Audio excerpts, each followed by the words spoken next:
Radhe Radhe to all of you. Welcome to पढ़ ले बेटा मौका है। मेरा नाम आकाश वाजपेयी है और आज आपके लिए हम एग्रीकल्चर की क्विज का पार्ट 2 लेके आए हैं। जैसा कि आप देख सकते हैं कि आज एग्रीकल्चर की क्विज का पार्ट 2 है और इससे पहले हम एक क्विज डाल चुके हैं जिसमें कि पूरी जनरल एग्रीकल्चर जितने भी इंस्टीट्यूट से जितने भी आपके मोस्ट इंपॉर्टेंट क्वेश्चन बन सकते हैं वो मैंने एक ही वीडियो में कवर कर लिए हैं, उसको आप देख लेना। अगर इस वीडियो की आपको पीडीएफ चाहिए हो तो आप हमारे टेलीग्राम ग्रुप जो कि पढ़ ले बेटा मौका के नाम से है, इसको आप सर्च कर लेना टेलीग्राम पे, वहाँ आपको मिल जाएगा। और इसको अपने दोस्तों के साथ शेयर कर दीजिए। हम लाइव क्लास चलाने का भी प्लान कर रहे हैं। जैसे ही प्लान पर अच्छे से कंडीशन बन जाएंगी आपके हिसाब से हम उसको अमल कर लेंगे। ठीक है, आप क्या करना, इसको आप अच्छे दोस्तों के साथ अपने शेयर कर देना और इसको वीडियो को लाइक और सब्सक्राइब कर देना। आज क्या करेंगे, जैसे कि हमने आपको बताया था कि आज जो है आपके लिए वो climate and crop and climate change दो टॉपिक हैं आपके। क्लाइमेट चेंज है और क्लाइमेट एंड क्रॉप दो टॉपिक हैं। हालांकि ये टॉपिक बाय टॉपिक आप मत देखिए, आप सीधे क्वेश्चन देखिएगा, क्योंकि हम इसका जो रिवीजन है वो काफ़ी आपकी ऑथेंटिक ग्रुप है जो SR रेड्डी, जो आपकी काफ़ी अच्छी बुक मानी जाती है, उसी से करवा रहे हैं, इसीलिए वहाँ के टॉपिक को चूज कर रहे हैं। बाकी आप यूपी कैडेट की तैयारी कर रहे हैं, आप BHU की तैयारी कर रहे हैं, आप ICR की तैयारी कर रहे हैं, इसके अलावा मोस्ट इंपॉर्टेंट जो वीडियो ये उनके लिए है जो अभी DHO का एग्जाम देने वाले हैं। ठीक, DHO का देने वाले हैं, इफ्को का, AFO का, किसी भी एग्जाम की तैयारी कर रहे हैं, आपके लिए ये क्विज काफ़ी अच्छी होने वाली है। ठीक है, इसलिए इसको सब्सक्राइब करके अब आगे बढ़ना। चलो देखते हैं पहला क्वेश्चन क्या है। फाउंडर ऑफ एग्रोमेट्रोलॉजी, एग्रोमेट्रोलॉजी के फाउंडर कौन है? ठीक, आपके ऑप्शन आपके सामने है कि एग्रोमेट्रोलॉजी के फाउंडर कौन है। पहला ऑप्शन है एरिस्टोटल, दूसरा ऑप्शन है DN वालिया, तीसरा ऑप्शन है कॉपन और चौथा ऑप्शन है LA रामदास। ठीक है, तो भाई साहब जो एग्रोमेट्रोलॉजी है इसके जो पापा श्री हैं वो कौन है? DN वालिया। कौन है बेटा? DN वालिया है। अच्छा, अब ये एरिस्टोटल कौन है? हालांकि फादर ऑफ जूलॉजी भी बोलते हैं, वो अरस्तु होते हैं, एरिस्टोटल। इसके अलावा फाउंडर ऑफ मेट्रोलॉजी, मेट्रोलॉजी के फाउंडर जो हैं वो एरिस्टोटल हैं और एग्रोमेट्रोलॉजी के हैं DN वालिया। अच्छा, फिर ये कोपन साहब कौन है? कोपन साहब जो हैं वो फादर ऑफ एग्रो क्लाइमेटोलॉजी के हैं। किसके हैं? एग्रो क्लाइमेटोलॉजी के फादर कौन है? आपके कोपन साहब हैं। अच्छा, फिर एक जो आपका फोर्थ ऑप्शन है, D ऑप्शन, उसमें लिखा हुआ है LA रामदास। तो LA रामदास जो हैं वो फादर ऑफ इंडियन मेट्रोलॉजी के हैं। किसके हैं फादर? इंडियन मेट्रोलॉजी के। अच्छा, एक जो फादर ऑफ बॉटनी कह जाते हैं वो थियोफ्रास्टस कह जाते हैं, आप जानते हो। उन्होंने एक बुक लिखी थी जिसका नाम था बुक ऑफ साइन। क्या नाम था? Book of sine. किसने लिखी है? थियोफ्रास्टस ने लिखी है। इसके अलावा एक एक साइंटिस्ट थे जिन्होंने बुक लिखी थी मेट्रोलॉजिका। तो मेट्रोलॉजिका लिखी थी आपके ट्रिवार्था ने। किसने लिखी थी? ट्रिवार्था ने। इतनी बात आपको क्लियर हो गई है ना? आगे देखो, अगला क्वेश्चन है which of the following is lowest layer of atmosphere. Atmosphere की सबसे निचली परत कौन सी होती है ना? जो अपने हिंदी वाले हैं वो भी देख लें। तो एटमॉस्फेयर की सबसे निचली परत कौन सी होती है? Option troposphere, stratosphere, mesosphere, thermosphere. ठीक, तो ये सब आपको मालूम भी है। कौन सी है? ट्रोपोस्फेयर है। कौन सी बेटा है? ट्रोपोस्फेयर है। अच्छा, अब थोड़ा सा जान लो। ठीक, क्योंकि जान लोगे तो आगे से क्लियर रहेगा, यहाँ कहीं से भी क्वेश्चन बनेगा आपका क्लियर हो जाएगा। देखो, जो टोटल एटमॉस्फेरिक मास है उसका 85% जो है वो किससे होता है? वो मतलब वो कहाँ पाया जाता है? ट्रोपोस्फेयर में पाया जाता है। ठीक है, इसके अलावा जो है, थोड़ी सी आवाज़ इसमें इको हो रही, बंद कर दें। हाँ हाँ, जो जैसे क्लाउड है, फॉग है, ड्यू है, मिस्ट है, मतलब कि आपकी जितनी वर्षा वगैरह होती है, बादल होते हैं, ये सभी कहाँ पे होते हैं? ट्रोपोस्फेयर पे होते हैं। और एटमॉस्फेयर की सबसे लोएस्ट लेयर है, आप जानते हो। ट्रोपोस्फेयर जो है वो 8 से 18 किलोमीटर तक, ठीक, कहाँ से? 8 से 18 किलोमीटर तक पाया जाता है। इतनी बात क्लियर है। दूसरा है आपका स्ट्रेटोस्फेयर। स्ट्रेटोस्फेयर जो है ये 18 किलोमीटर से 50 किलोमीटर तक, 18 से 50 किलोमीटर तक पाया जाता है। एक बात क्लियर हो गई। फिर देखो, सबसे वार्मेस्ट लेयर होती है, यानी सबसे गर्म लेयर होती है, कौन सी? स्ट्रेटोस्फेयर। अच्छा, जितनी भी फोटोकेमिकल रिएक्शंस होती हैं वो कहाँ पे होती हैं? फोटोकेमिकल रिएक्शन जो हैं वो भी कहाँ पे होती हैं? स्ट्रेटोस्फेयर में होती हैं। और इसके अलावा स्ट्रेटोस्फेयर में ओजोन लेयर पाई जाती है और लगभग 33 किलोमीटर के आसपास ये लेयर पाई जाती है सबसे ज़्यादा। ठीक, और ओजोन लेयर क्या करती है? यह अल्ट्रावायलेट रेडिएशन को क्या करती है? अब्जॉर्व करती है। ठीक है, और ये पूरे एटमॉस्फेयर का 15% यानी 15% जो है ये भागीदारी अपनी रखता है, ठीक है, लगभग। आगे देखो, maximum temperature of atmosphere occurs after, ये आप सब जानते होंगे कि एटमॉस्फेयर में सबसे अधिक टेम्परेचर किस समय होता है या किसके बाद होता है? 12 बजे के बाद होता है, 2 PM के बाद होता है, 2 AM के बाद होता है, या 5 AM के या 5 AM के बाद अर्ली मॉर्निंग में होता है। तो आप बहुत ही सरल क्वेश्चन है, आप सबको पता भी होगा कि सबसे अधिक टेम्परेचर जो है वो 2 PM के बाद होता है। कितना होता है? 2 PM के बाद होता है। ये सभी आपको क्लियर भी होना चाहिए। और सबसे कम टेम्परेचर 5 AM के पास, यानी जब दिन में अधिक टेम्परेचर और कम टेम्परेचर की गणना की जाती है तो उस टाइम ये चीज़ें 2 PM पर सबसे अधिक और 5 AM पर सबसे कम नापा जाता है। अच्छा, ये क्वेश्चन इसलिए डाला है ताकि आप कुछ टेम्परेचर वाले कॉन्सेप्ट आपको क्लियर करा दें। जैसे कि एक होता है कार्डिनल टेम्परेचर, क्या होता है? ठीक, ये क्वेश्चन कई बार आ चुका है। कार्डिनल टेम्परेचर जो है ए मिनिमम, मैक्सिमम और ऑप्टिमम टेम्परेचर को मिलाकर ही हम लोग क्या बोलते हैं? कार्डिनल टेम्परेचर बोलते हैं। अच्छा, जो कार्डिनल टेम्परेचर होता है वो कूल सीजन के लिए कितना होता है? कूल सीजन के लिए अगर बात करें तो मिनिमम कितना होता है? 0 to 5, ठीक। मैक्सिमम कितना होता है? 30 to 38, यानी 30 से 38 डिग्री सेल्सियस। और ऑप्टिमम टेम्परेचर जो है वो 25 से 30 डिग्री सेल्सियस होता है। ये काहे के लिए? कूल सीजन के लिए। अगर वार्म सीजन की बात करें, यानी गर्म सीजन की बात करें, तो मिनिमम टेम्परेचर 15 to 20, यानी 15 से 20 डिग्री सेल्सियस। मैक्सिमम टेम्परेचर, अधिकतम तापमान 45 से 50 डिग्री सेल्सियस। और ऑप्टिमम टेम्परेचर 31 से 38 डिग्री सेल्सियस, यानी 31 to 38 डिग्री सेल्सियस होता है। ये बात आपको क्लियर होगी? अच्छा, एक और बात बताओ, ठीक है, जो नॉर्मल लैप्स रेट होती है वो कितने डिग्री सेल्सियस पे होती है? वो 6.5 डिग्री सेल्सियस पे होती है, ठीक, पर किलोमीटर, है ना। ये बात आप याद रखना, यहीं से इतना बात याद रखना। कुछ चीज़ें ऐसी है जो आपके ऊपर से भी जाएंगी, टेंशन मत लो, इश्यू मत लो, आराम से सुनते रहो। आगे देखो,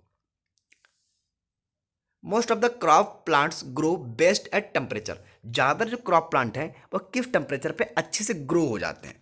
ठीक है, तो आपके ऑप्शन आपके सामने है। पहला ऑप्शन है, ठीक है, पहला ऑप्शन है 15 to 30, मतलब 15 से 30 डिग्री सेल्सियस। दूसरा ऑप्शन 20 से 25। तीसरा ऑप्शन 30 से 40। और चौथा ऑप्शन है 10 से 20 डिग्री सेल्सियस। तो भाई साहब, ज़्यादातर जो प्लांट हैं, ठीक है, वो 15 से 30 डिग्री सेल्सियस टेम्परेचर पर अच्छे से ग्रो हो जाते हैं। ये ज़्यादातर की बात है, मतलब ये सबकी बात है, ठीक है। तो आप लोग यहाँ पर इश्यू मत बनाना। अच्छा, अब एक बात बताओ, तो मोस्ट कॉमनली वैल्यू होती है थ्रेशोल्ड लेवल की, वो 6 डिग्री सेल्सियस होती है। जैसे भाई साहब एक बेस टेम्परेचर सुनो, बेस टेम्परेचर, बेस टेम्परेचर का मतलब होता है इससे नीचे अगर तापमान जाएगा तो भाई साहब ग्रोथ नहीं हो पाएगी, ठीक है।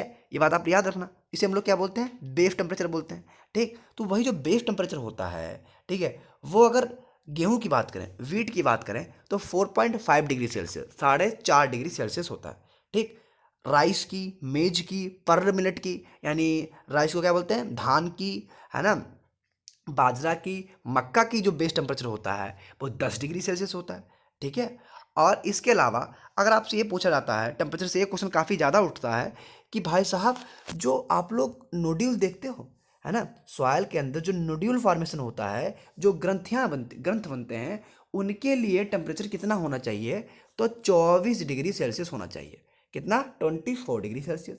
और जो ट्यूबर का फॉर्मेशन है उसके लिए 18 डिग्री सेल्सियस, या 18 से 20 डिग्री सेल्सियस के आसपास।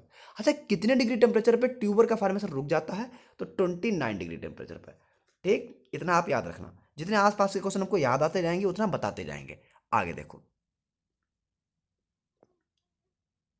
हाँ ये हो गया ना। हाँ, specific heat of humus, humus की स्पेसिफिक हीट कितनी होती है? ठीक, तो ह्यूमस की स्पेसिफिक हीट के ऑप्शन है 0.2, 1, 0.45 या 0.12, 0.20, ठीक। तो इसका सही आंसर है सी ऑप्शन, 0.45। ये किसकी होती है? ह्यूमस की होती है। अच्छा, ये किस में है? ये सब कैलोरी में है, कैलोरी पर ग्राम सेल्सियस, ठीक है। तो कितनी होती है? 0.45 में होती है। अच्छा, वाटर की कितनी होती है? तो वाटर की होती है 1, बी ऑप्शन सही है। वाटर कितनी होती है? 1। अच्छा, ये 0.2, या 0.2 किसकी होती है? ये होती है ड्राई सैंड की, ठीक। किसकी होती है? ड्राई सैंड की होती है, ठीक। वाटर की कितनी होती है? 1 होती है। ह्यूमस की कितनी होती है?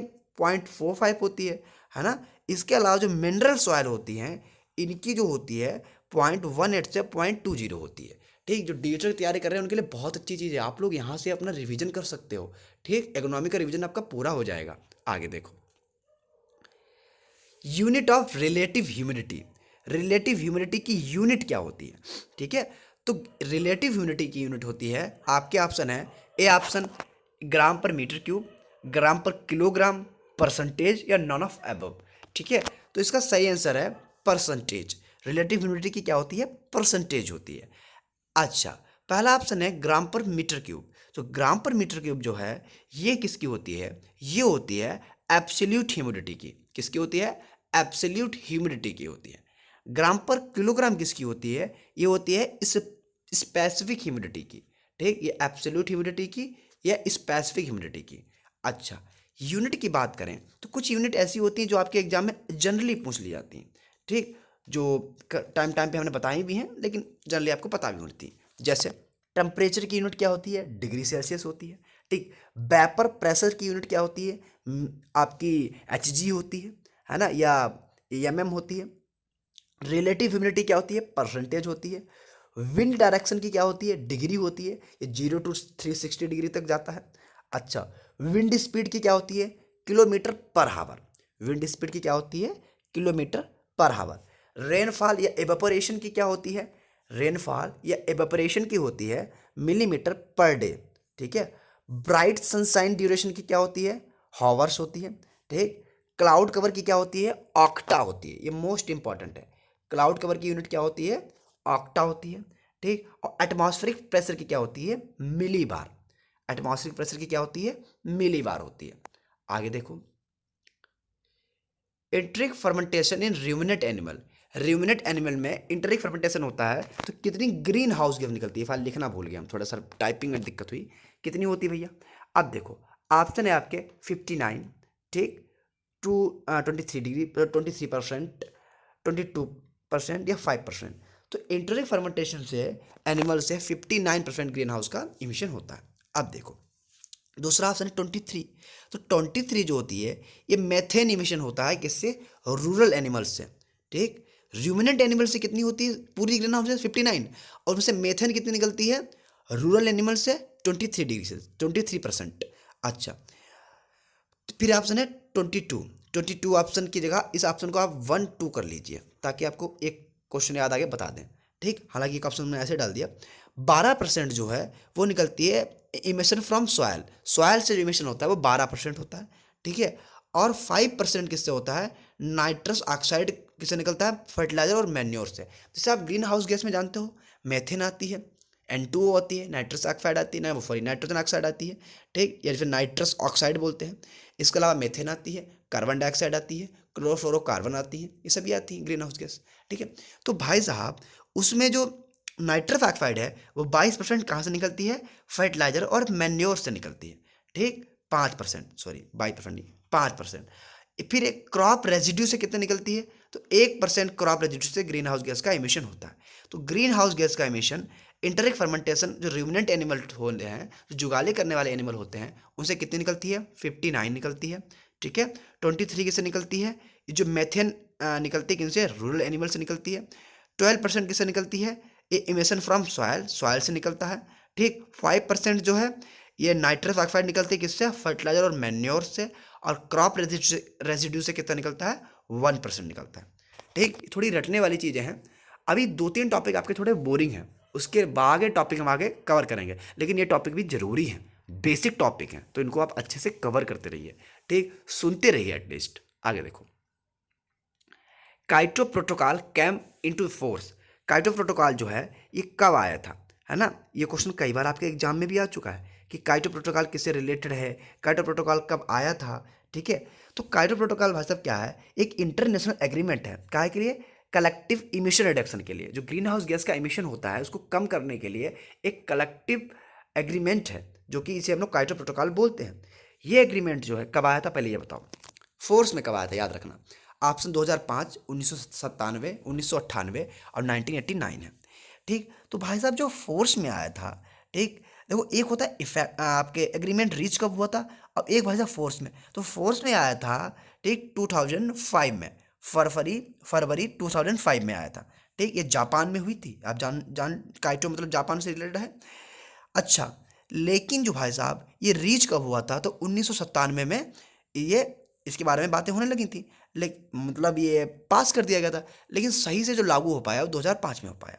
अच्छा, तीसरा ऑप्शन 1998, इसमें कुछ हुआ होगा। ठीक, अब 1998 में आईपीसीसी की इस्टेब्लिश हुआ था। आईपीसीसी क्या होता है? Inter governmental panel on climate change. IPCC, inter inter governmental panel on climate change, जिसे आईपीसीसी बोलते हैं। इसकी स्थापना कब हुई थी? 1988 में हुई थी, 1988 में हुई थी। और भाई साहब, इसका जो हेडक्वार्टर है वो जिनेवा स्विट्जरलैंड में है। कहाँ पे है? जिनेवा स्विट्जरलैंड में। ठीक है, इतना क्लियर हुआ। ठीक, ये इंटर गवर्नमेंटल ऑर्गेनाइजेशन है, किसके कंट्रोल में है? यूनाइटेड नेशन के कंट्रोल में है। ठीक, एक ऑप्शन हमने डाला है 1989। ठीक, इस दिन भी कुछ हुआ होगा। तो भाई साहब, एक होती है मॉनिट्रियल प्रोटोकॉल। क्या होती है? आपकी मॉनिट्रियल प्रोटोकॉल। तो ये भाई साहब किसके लिए? ये ओजोन लेयर के लिए। ठीक, ये ओजोन लेयर को प्रोटेक्ट करने के लिए बनाई गई थी। और ये भाई साहब एग्रीड, मतलब सब लोग जो है वो एग्री कब हो गए थे? 26 अगस्त 1987 को। 26 अगस्त 1987 को सब एग्री हो गए थे। और ये फोर्स में कब आया? 26 जनवरी 1989। ठीक, 26 जनवरी 1989 यानी 1989 में आया। लेकिन भाई साहब, ये सही से जो लागू हो पाया था वो मई 1989 में हो पाया था। यानी 26 जनवरी को अच्छे से फोर्स में आ गया, लेकिन जो लागू हो पाया वो 1989 के मई में हो पाया। ठीक, तो जनवरी, फरवरी, मार्च, अप्रैल, मई, लगभग 4-5 महीने बाद। आगे देखो, इतना क्लियर हो गया। Current concentration of carbon dioxide in atmosphere. Atmosphere में कार्बन डाइऑक्साइड का कितना कंसंट्रेशन है, ये आपको सबको पता भी होगा। ठीक, तो भाई साहब ऑप्शन आपके सामने है, खटाक से आंसर दो। ठीक, 406 ppm, 1.82, 319 ppb, 36। ठीक, अब आजकल क्वेश्चन ऐसे पूछ लेता है, आपके 00T नहीं पूछेगा ना। तो इसका सही आंसर है पहला ऑप्शन, 406 ppm, पार्ट पर मिलियन। ठीक, दूसरा ऑप्शन में डाला है 1.2 ppm। क्या है? तो ये है मेथेन। क्या है? मेथेन है। धान के जो खेत होते हैं वहां से मेथेन निकलती है। फिर एक ऑप्शन डाला है 319 ppb, पार्ट पर बिलियन। तो ये होती है N2O, नाइट्रस ऑक्साइड, N2O। एक ऑप्शन डाला है 3 to 6, यानी 3 से 6 पार्ट पर बिलियन। क्या होती है? क्लोरोफ्लोरोकार्बन होती है। ठीक है, इतना क्लियर हो गया। आगे देखो। ओ माय गॉड, ये शायद सीक्वेंस बिगड़ गया, एक मिनट। शायद इतने ही क्वेश्चन है। ओ माय गॉड, मैंने तो 10 क्वेश्चन हो गए शायद। ओके ओके, कोई बात नहीं। हाँ, अगले क्वेश्चन जो मैंने कुछ क्वेश्चन बना के रखे थे, शायद पीपीटी में डालना भूल गया, वो आपके नेक्स्ट उसमें हो जाएंगे, कोई दिक्कत नहीं है। क्वेश्चन ऑफ द जो डे है आपके लिए वो कौन सा है? मानसून सबसे पहले कहाँ आता है? ऑप्शन केरला में आता है, आंध्र प्रदेश में आता है, कर्नाटका में आता है, या उत्तर प्रदेश में आता है। ये आप कमेंट में बताएंगे और इस वीडियो को शेयर कर देंगे। ठीक, अच्छे से। अभी थोड़े टफ क्वेश्चन इसलिए ला रहे हैं ताकि ये कवर करना जरूरी है ना। तो टफ क्वेश्चन देख के बोर मत होना। ठीक है, कोई भी समस्या हो, कोई भी दिक्कत हो, ठीक, आप आराम से इंस्टाग्राम पे आकाश वाजपेयी सर्च करें और वहाँ पर कोई भी दिक्कत बिना किसी हिस्टेशन से पूछ लेना, और टेलीग्राम ग्रुप को ज्वाइन कर लेना। ठीक, जिससे कि आपको हर एक वीडियो की नोटिफिकेशन और हर एक वीडियो की इंपॉर्टेंट पीडीएफ आपको वहाँ मिलती रहे। व्हाट्सएप क्विज के लिए आप नंबर दिया हुआ है, वहाँ पर संपर्क कर लेना। ठीक, ऑफलाइन क्लास के लिए भी आप नंबर पर संपर्क कर सकते हैं। ठीक है, थैंक यू, राधे राधे।